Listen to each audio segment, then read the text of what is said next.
Welcome to you both on this Saturday afternoon. Thanks for your time. Let me start with you, Dr. Koma. So the youth voice in the ANC has been missing for the past 3 years. What impact can we see, or how do we see the evidence of that void in the ANC and the way it conducts itself? Yes, thanks, Andy, and your viewers, and also thanks for this opportunity. Yes, you're right. The ANC Youth League has been moribund since 2012, in part due to the expulsion of the previous top leadership. So its revival will definitely go a long way in fulfilling its strategic mission, which is basically to influence public opinion in society and also to shape the battle of ideas within the structures of the ANC in terms of political and policy direction. And very important also to influence the internal debate in the structures of the ANC in terms of articulation of programs and policies that are attuned or tailored to address the aspirations, the needs, and the interest of young people. So basically that's the scope of the ANC Youth League in terms of its mandate. But then there are also other societal issues that the incoming collective leadership of the ANC Youth League will have to grapple with. And those are issues that it has to speak out and also come up with campaigns and programs to help address such issues. For example, the scourge of youth unemployment. We know that majority of the unemployed people in this country largely are young people. You also have issues related to corruption, and we all say that corruption indeed robs the poor and the youth. Then we also have the whole issue of economic marginalization of the youth in the mainstream economy. There are issues related to gender-based violence that largely afflicts young people in this country. And also it is expected of the Youth League to assume an aggressive and assertive role in the event the ANC drifts away from its founding values, the implementation of the Freedom Charter, its adopted policies and programs at its elective conferences. So Dr. Koma, I'm going to jump in at that point and bring in Rebone, and I'm very glad you mentioned so strongly the mandate of the ANC Youth League in bringing to task its mother body. Rebone, you served on the National Task Team before. You've written extensively about the ANC Youth League. What do you make of the 35 members of the newly appointed National Task Team and their ability as leaders in their own right to take the mother body to task should that be necessary?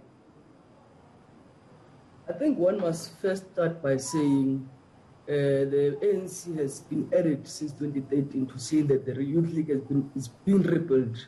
Now they've been using the same approach, which has been the top to bottom approach.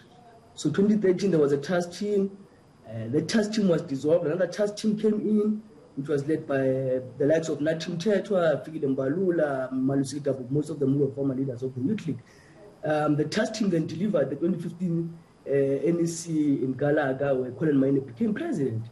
Another task team was established to help that NEC of the Youth League to go to its Congress, which they were failing to go to its Congress. Not only the national, but you had even provinces who were since elected in 2013, some in 2014, up to date, they are still serving in the provincial executive committees. That task team was then dissolved, another task team was set up. I don't know how many task teams have been set up since 2013.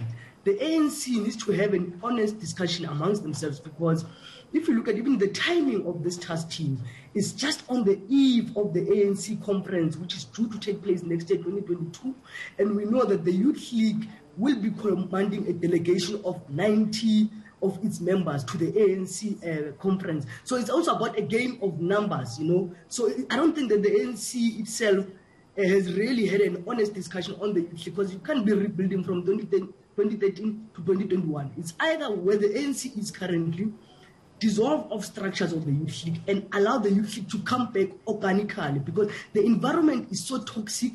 These young people are going to find themselves in the midst of some of these factional battles that we are seeing in the National Executive Committee of the ANC and also in the provincial executive committees of the ANC in different provinces. Or one thing is that they close shop and there should not be any youth league. I'll give an example. When O.R. Tambo, the longest sitting president of the ANC, became the Secretary General of the ANC, he was in his 30s.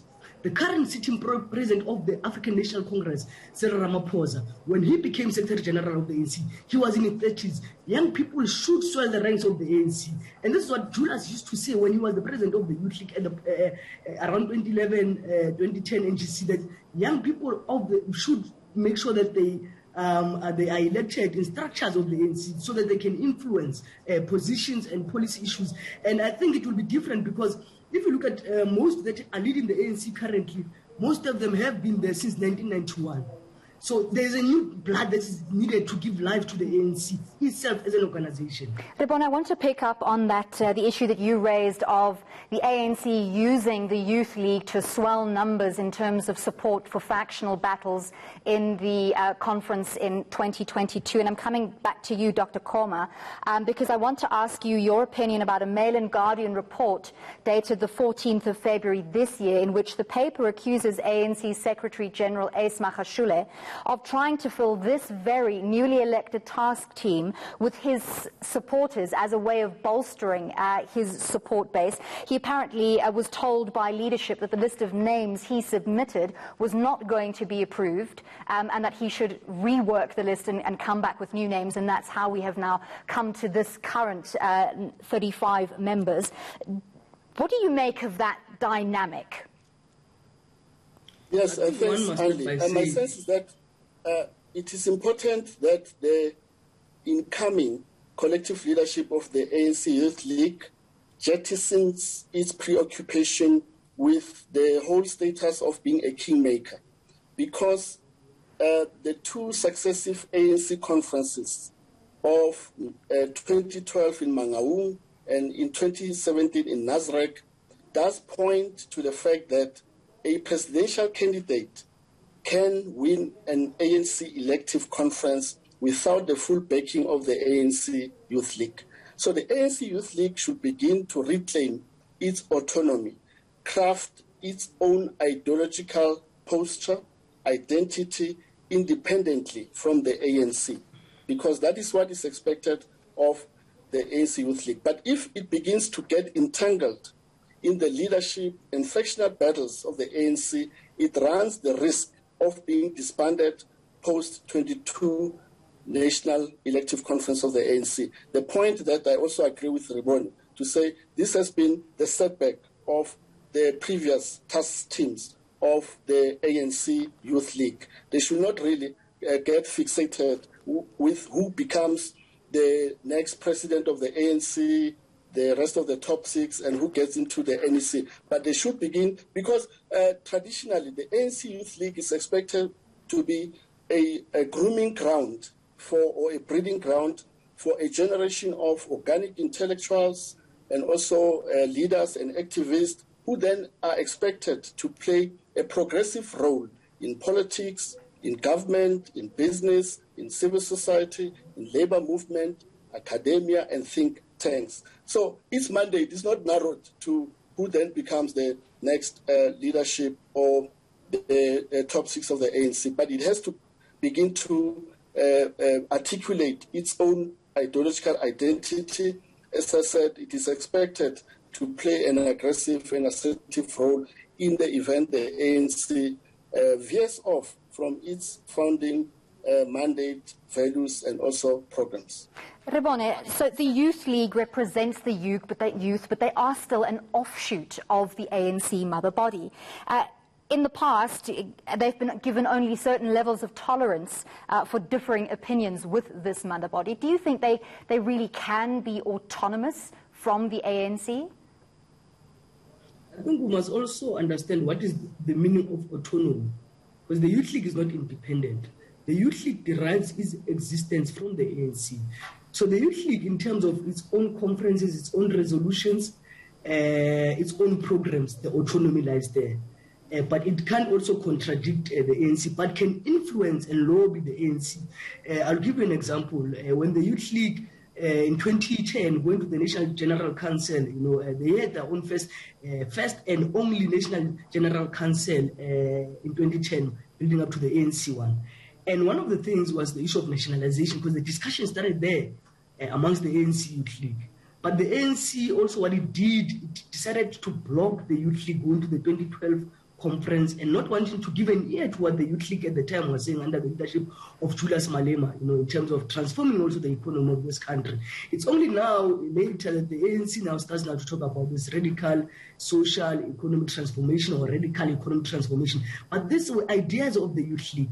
But the problem is sometimes the ANC seems to get irritated with the Youth League because if I would say to you, there's the Youth League that was dissolved, the president was expelled in 2011. In 2012, you had the spokesperson later being expelled, the Secretary General, the late Makaka, being suspended. They were suspended for the Youth League being vocal on issues. And we go back to the 2015 NEC that was led by Koma and Maime. They were suspended because they were too quiet and they were not able to even give the ANC that youth vote that the ANC needed. But the ANC, fortunately, because of the Women's League had the Young Women's Desk, which was then able to occupy the space in society that the Youth League was not occupying. But in its nature, the Youth League will always have its own programs, and yes, the ANC will always be agitated. I mean, you can go back to the formation of the Youth League. Koma at a particular point was not supporting the formation of the Youth League, was not supporting the program of action of the ANC Youth League. And that's why the Youth League then went to go and approach Moroka. You see the difference with that generation of 1944. When they supported an individual to be a presidential candidate, they went with the program of action. It was not about what we're seeing today, politics of money, politics of jobs and so forth, where people will be promised jobs or will be promised tenders and so forth, or we see campaign money that is floating around, people are being bought. But it's not. The Youth League of 1944 was driven on a program of action in 1948 when Moroka was elected as the president of the ANC. We're going to have to leave it there. Still a lot of discussion left to be had around the formation of the new ANC Youth League coming up to its elective conference. Thank you very much for speaking to us. That was author and political analyst Rebone Tau and political analyst Dr. Sam Koma.